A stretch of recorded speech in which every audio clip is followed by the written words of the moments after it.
Hello दोस्तों, यहाँ पर आप देख रहे हैं डॉक्टर विपिन कुमार को और आज का वीडियो बहुत ही इम्पोर्टेंट है। कैसे बीएचयू पीजी जो एमएससी का एंट्रेंस की तैयारी करें उससे रिलेटेड है। और जो आज जिनको मैं आप लोगों से मिलवाने जा रहा हूँ वो है फर्स्ट रैंक सिक्योरर ऑफ 2020 इन बीएचयू पीजी एमएससी एग्ज़ाम के लिए मिस्टर दीपांकर तिवारी। और आप लोगों को पता है कि बीएचयू इटसेल्फ एक एग्ज़ाम ऐसा जो कॉम्पिटिटिव एग्ज़ाम होता है, ऑल इंडिया बेस पे होता है और बहुत से लोगों की इच्छा होती है वहाँ पर एमएससी करने के लिए। तो उम्मीद करता हूँ ये वीडियो आप लोगों के लिए बहुत ही ज़्यादा हेल्पफुल होगी और इस वीडियो को अपने दोस्तों के साथ भी शेयर कीजिएगा जो लोग इससे रिलेटेड तैयारी कर रहे हैं। तो मैं अब दीपांकर तिवारी से रिक्वेस्ट करूँगा, please introduce yourself. Hello everyone, my name is Dipankar Tiwari. By God's grace and my family support and my teacher's blessing, I have got rank 1 in BHU MSc AG entrance examination. I have also got rank 1 in UP Cadet MSc AG entrance examination. UP Cadet is basically Uttar Pradesh Agriculture University's entrance test.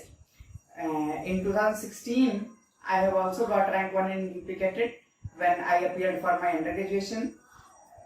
So I am here to share my experiences and to guide you how you can crack this examination. Regarding my graduation, I did my graduation from Chandrasekhar Azad University of Agriculture and Technology, Kanpur. There I did my graduation, and I would like to thank Dr. Vipin Kumar to provide me such an opportunity to spread my knowledge to all of you. Thank you.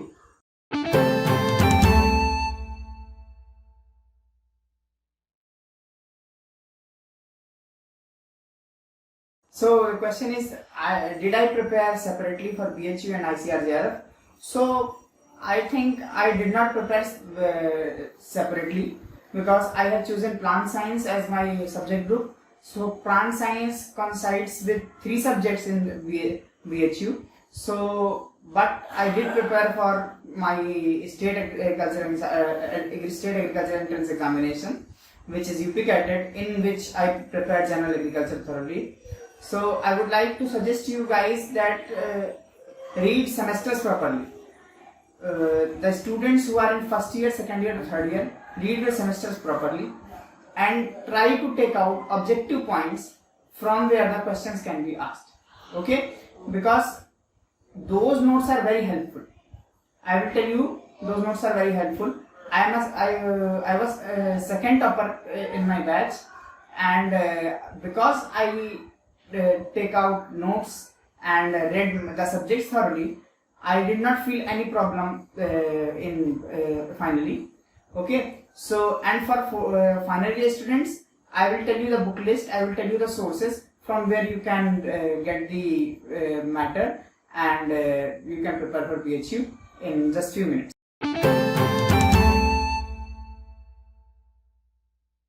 And regarding the reference books which I referred for BHU, I referred the common books for general agriculture for UP Cadet as well as in BHU. So I would tell you that you can find them useful, and not everybody has the same sources, but I think those sources will be suffice. Okay, so in BHU 10 subjects are there. Okay, each subject has 12 questions. Okay, so which will make up 120 questions. Okay, the first subject is agronomy. I read Nemra plus I read Arunkat. These two books have, I think these two books have suffice matter which can from which you can solve the BHU question. But you should also prefer previous year questions of BHU. Okay, and plus you should also prefer the SR Kantwa book for agronomy section. Okay, आपको objective books भी साथ साथ देखकर चलनी है.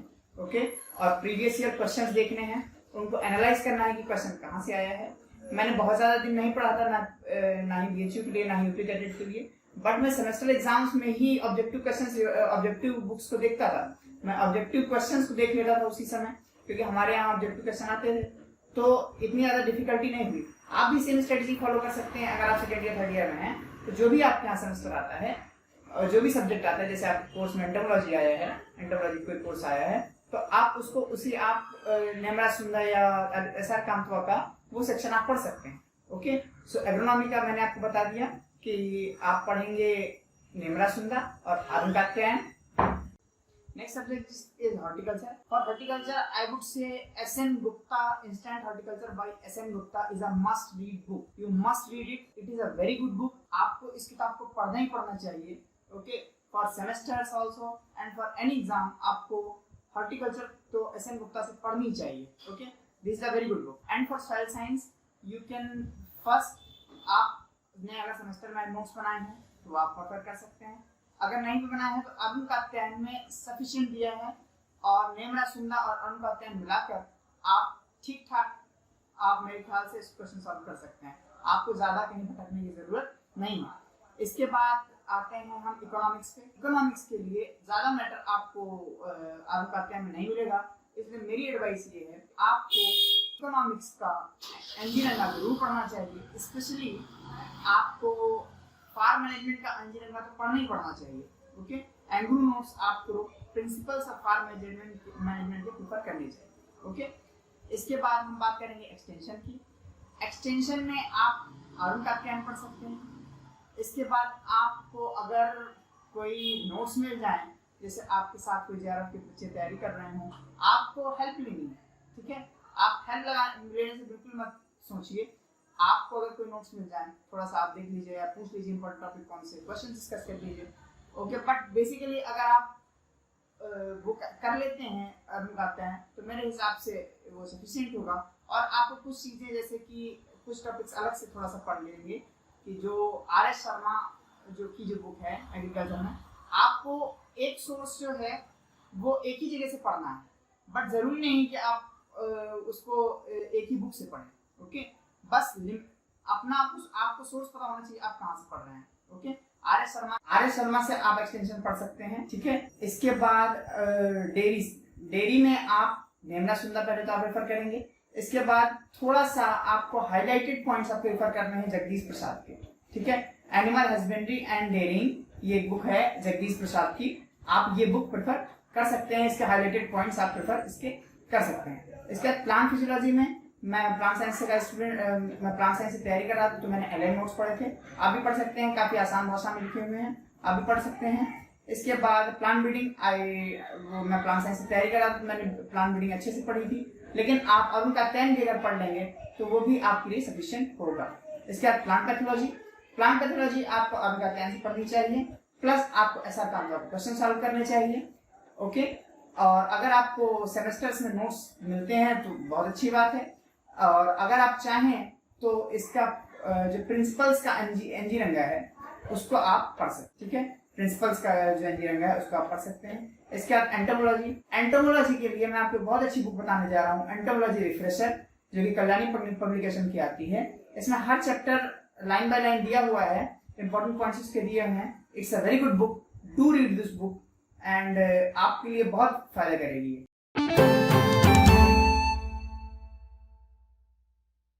And I attempted 109 questions out of 120 in BHU, out of which I got 10 incorrect.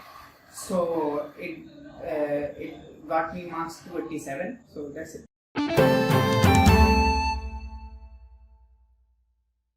Regarding strategies of cracking BHU MSc-AG, आपको सबसे पहले तो सेमेस्टर्स ध्यान से पढ़ने हैं अगर आप first year, second year, third year में हैं. बट अगर आप फोर्थ ईयर में हैं तो आपको ऐसा करना है कि आप जो मैंने आपको सोर्सेज बताए इनको ध्यान से पढ़ना है, इनका आपको नोट्स बनाना है.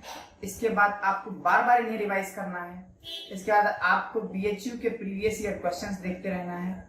इसके बाद आपको आपके साथ में जो लोग हैं जो जेआरएफ की तैयारी कर रहे हैं अलग अलग सब्जेक्ट से, जैसे आप किसी सब्जेक्ट से तैयारी कर रहे हैं वो किसी और से तैयारी कर रहा है, आप उनसे थोड़ी देर बात कर लें, इंपॉर्टेंट क्वेश्चंस डिस्कस कर लें, उससे बहुत फायदा मिलता है. मुझे बहुत फायदा हुआ है. ठीक है, तो ऐसे भी आप कर सकते हैं. और बस सोर्सेस फॉलो करिए, बार बार रिवाइज कर लिए, बस हो जाएगा आपका.